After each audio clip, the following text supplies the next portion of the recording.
వచ్చేసానండి. ఈరోజు అయితే మళ్ళీ మీ ముందుకు ఇంకో కొత్త వ్లాగ్ తీసుకుని అయితే వచ్చేసాను. మనం మదనపల్లి రోజు సిటిఎం రోడ్లో చూసే ఈ ఏరియాని ఈరోజు మనం చాలా దగ్గరగా చూద్దాం. దగ్గరగా అంటే ఇలా కాదు, అక్కడికి వెళ్ళి ఎలా ఉందో చూద్దాం రండి.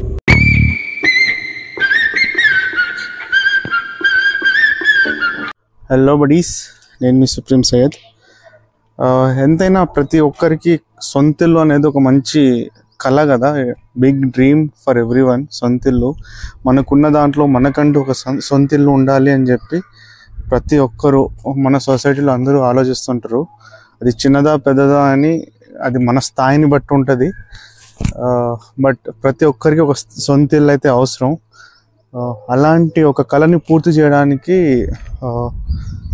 ఆంధ్రప్రదేశ్ ప్రభుత్వం తీసుకొచ్చిన ఒక ప్లానే TIDCO, township and infrastructure development corporation అని చెప్పి దాంతో అసోసియేట్ అయ్యి పేదవాళ్ళకి ఒక మంచి ఇల్లు కట్టి ఇవ్వాలి అనే దాంట్లో ఈ టిడ్కో అనేది స్టార్ట్ అయింది. సో ఇవి మనకి రోడ్డు మీద నుంచి కనిపించే టిడ్కో ఇల్లులు. ఈ ఏరియా ఎంత బాగుంది చూడండి, ఎంత నీట్గా ఉందో.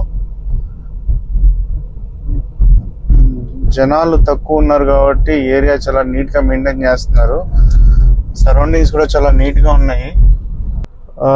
ఇన్ని రోజులు మనకు తెలియకుండా మన మదనపల్లి పక్కలోనే ఇంత మంచి లొకేషన్ ఉందని అయితే నాకు కూడా తెలియదు. పేదవాళ్ళకి ఇస్తున్న ఇల్లులు ఇవన్నీ. అంటే ఇవన్నీ ఫ్రీగా కాదు, బట్ కొంత అమౌంట్ అయితే తీసుకొని వాళ్ళ దగ్గర మిగతా అమౌంట్ అయితే ఇన్స్టాల్మెంట్స్లో కట్టుకోవచ్చు అనే ఒక ఫెసిలిటీ ఇచ్చి గవర్నమెంట్ కట్టిస్తున్న ఇల్లులు ఇవన్నీ. ఇదైతే మనకి సిటిఎం రోడ్లో ఈ రైట్ సైడ్ అయితే వస్తుంది. ఇది శానిటోరియం కంటే ముందు రైట్ సైడ్లో వస్తాయి ఇవన్నీ. రోడ్ సైడ్కి కొన్నే కనిపిస్తాయి, కానీ నేను ఇవాళ ఎందుకో చూద్దాం అని చెప్పి లోపలికి వచ్చాను. ఎందుకో చూడండి, ఆల్మోస్ట్ తక్కువలో తక్కువ ఒక 50-60 బిల్డింగ్స్ అయితే ఉన్నాయి ఇక్కడ. చాలా బాగుంది చూడడానికి. అంటే ఒకే స్టైల్ ఆఫ్ హౌసెస్ ఉన్నాయి. ప్లస్ మన మదనపల్లికి ఇంత దూరంలో ఉన్నాయి. ఇక్కడైతే ఫెసిలిటీస్ బాగానే ఉన్నాయి. నాకు తెలిసి 3 కేటగిరీస్ ఉన్నాయంట ఇక్కడ. ఒకటి 300 square feet and 365 square feet single bedroom and 430 square feet వచ్చి డబుల్ బెడ్రూమ్ హౌసెస్ ఉన్నాయి. ప్రతి బ్లాక్కి ఒకటే ఎంట్రన్స్. అటు సైడ్ ఇటు సైడ్ బిల్డింగ్స్, మధ్యలో ఒకటే ఎంట్రన్స్ ఉంటుంది. మధ్యలో డివైడర్ లాగా పాత్వే ఒకటి ఉంది. అక్కడ నుంచి లోపలికి వెళ్ళి రైట్ సైడ్ లెఫ్ట్ సైడ్ ఇల్లు ఉన్నాయి. చూడడానికి లొకాలిటీ అయితే చాలా అద్భుతంగా ఉంది. మరి ఇక్కడ లోపలికి మనల్ని వెళ్ళనిస్తారో లేదో తెలీదు. ఇక్కడ ఒక బ్లాక్లో అయితే ఎంట్రీ చూద్దాం రండి. సో ఇక్కడైతే ఇల్లులు ఇలా ఉన్నాయి. Ground floor, first floor, second floor అంటూ ప్రస్తుతానికి అయితే అన్ని లాక్ చేస్తున్నారు. సో ఇటు ఇల్లులు మధ్యలో పాత్వే. బాగుంది చూడడానికి. మధ్యలో బాల్కనీ, మీటర్స్.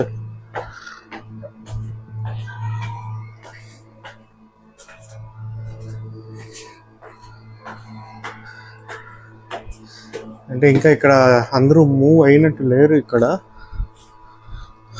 మొత్తం ఖాళీగా ఉంది. ఏదన్నా ఒకటి ఓపెన్లో ఉంటే చూడొచ్చు మనం. If you can just see, మీకు కనిపిస్తే చూడొచ్చు. ఐ థింక్ ఇది 1 BHK అనుకుంటాను.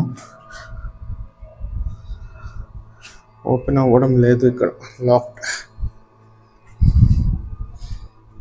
బాగున్నాయి ఇల్లులు.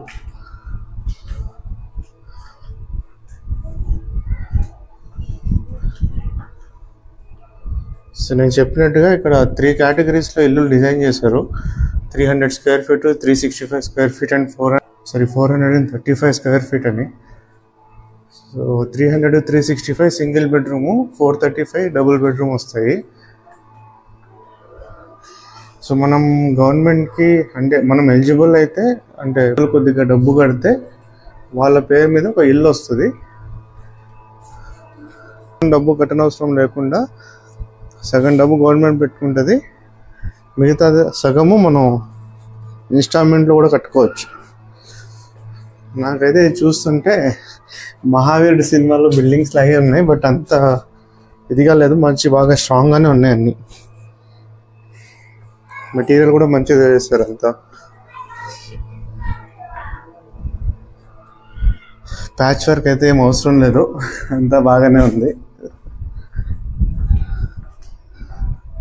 ఇల్లులు బాగున్నాయి చూసుకుంటే, చాలా బాగున్నాయి. నైస్. పేదోళ్ళ కోసం సొంత ఇంటి కళ నెరవేర్చిన ప్రభుత్వం ఇచ్చిన ఇల్లులు బాగున్నాయి. ఇక్కడ నేనైతే ఇంత ఎక్స్పెక్ట్ చేయలేదు వచ్చే ముందు, బట్ ఇప్పుడైతే చాలా ఉన్నాయి.